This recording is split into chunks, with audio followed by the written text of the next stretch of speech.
Hello guys, তোমরা সবাই কেমন আছো? আশা করি সবাই ভালো আছো। আমি রিম্পা বলছি। আমি বানিয়ে ফেললাম আমের আচার। এখানে আম কাটা হচ্ছে, তারপরে আমটার মধ্যে হলুদ লবণ মাখিয়ে 2 দিন শুকিয়ে নিতে হবে। শুকিয়ে নেওয়ার পরে একটা বাটির মধ্যে একটু শুকনা ড্রাই রোস্ট করে নিতে হবে, যেরকম একটু শুকনা লঙ্কা, 5 ফোড়ন, সর্ষা সব দিয়ে ড্রাই রোস্ট করে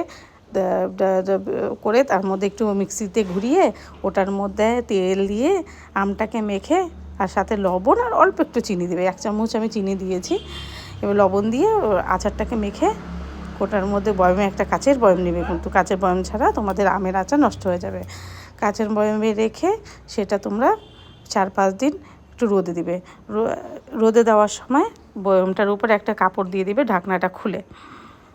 4-5 দিন রোদে দিলেই দেখবে, আর একটু পরে যদি পারো তোমরা উপর দিয়ে আর একটু সরষের তেল দিয়ে দিও, তাহলে দেখবে সরষের তেলটা গরম করার কোনো দরকার নেই, তোমরা কাঁচা সরষের তেলই দিতে পারো। আমি কিন্তু এখানে কাঁচা সরষের তেলই দিয়েছি।